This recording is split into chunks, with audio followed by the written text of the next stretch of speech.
Hi guys. Hello guys, welcome back to my YouTube channel. I hope you're good. I hope you're well. I feel like this is my tag. I hope you're good. I hope you're well. I really do hope you're good and I really do hope you're well. And so I wanted to come here today and just it's gonna be a short video. I'm doing many short videos nowadays because I really want to get into what's in my heart rather than making it long or just dragging the video. I just really want to share what I have in my heart and then take it from there. So guys, this topic has been in my heart for a while. I've suffered from it, or from the what we're going to discuss today, for so long, but I just felt like because my life is different, my standards are different. I felt like I was alone in this, and I know many Christians or many Christian girls might experience this, and yet I had no one to really speak to about this because I felt like it was even an odd topic to even admit. Because there's a difference. I just want to tell you there's a difference between church and a Christian life. So church usually talks about the church, the building itself, the people in the building itself, and how they sometimes treat or judge and all of those things, or sometimes how you are scared of actually admitting certain things to your friends or to the people you go to church with, because you feel like it's not according to standard, like it would make you look like a bad Christian or all of those things. And so I had to journey with that in my life, and so other things I couldn't share with people, like what I was going through, because just to admit the fact that I did this would mean that, excuse me girl, you can't be sharing this with us, because expectation is that you were not even doing this in the beginning. So yeah, I just wanted to maybe give the story. Maybe someone relates, and if you do relate, please comment down below, and yeah, and if you like this kind of content, maybe we should share around Christian sentiments and what it actually means for us and how it really affects us. So long intro, but anyway guys, today I would like us to talk about sex before marriage, and especially in the Christian life, like when we are Christians, because I know people have their own standard, like the world has their own standard of doing things.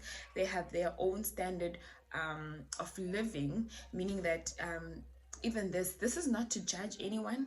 Honestly, if you do this and it works for you, this is just for me to share obviously what my experiences have been, especially pertaining to the word of God, because I'm a Christian, I'm a believer, and so that whatever I do according to the law of God, and that is what convicts me at the end of the day. So I'm not speaking to the world at large. I'm not saying the world at large should do things this way.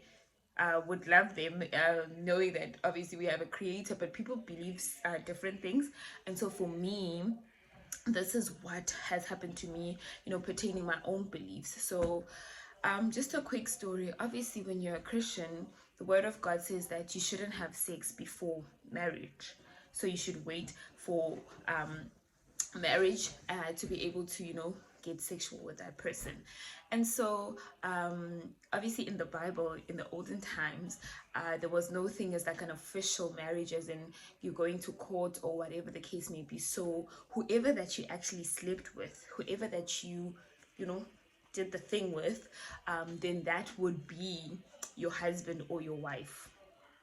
So, and people in the Bible had many wives and many husbands in those times. So whoever that you had sex with, so that in itself was a powerful exchange.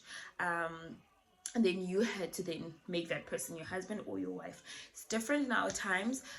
Obviously you get married first and then you have the sex, because then legally and all of these other things that come to play. And so I just want to say, for me, obviously grew up in a Christian home with my granny and my mom, being Christians and all of those things. Obviously not really Christiany, because of the things, because I was raised by a single parent, and that meant that my mom was also navigating her own life. So I was raised in many different homes. I think I'll come back and even discuss that, like how that impacts our lives, being raised by single moms or single dads, or just being raised in many homes, and that, you know, that foundation of a child being not very clear.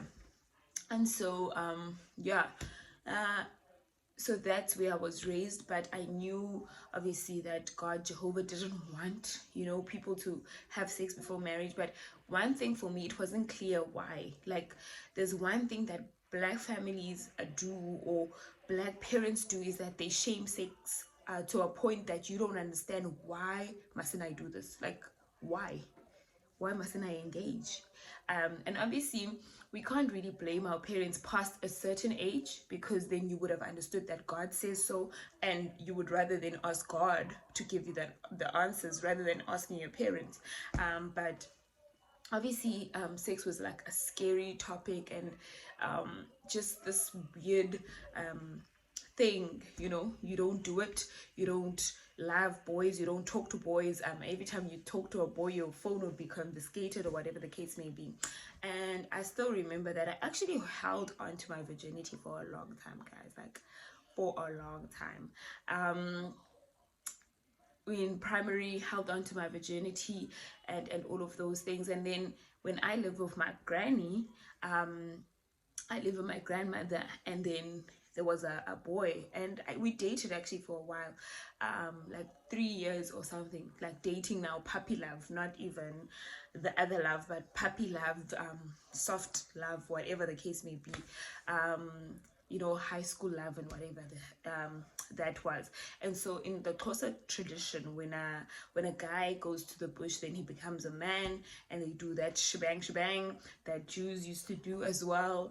And when he comes back as a man. And then obviously what needs to happen in Xhosa, whatever, I don't know who came up with this, I don't know, it's not what I, you know, have heard, maybe you know, from my forefathers or whatever the case may be, but it's the news on the street that then they need to obviously man up and sleep with a girl, or whatever the case may be. And so there was that pressure right after my guy came out of the bush, and he kept on asking, dude, we've been dating for long, don't you trust me? I feel like it's time, and all these things. And I was like confused. And what happened is that when you also are in like your teenage years, a lot of talk is around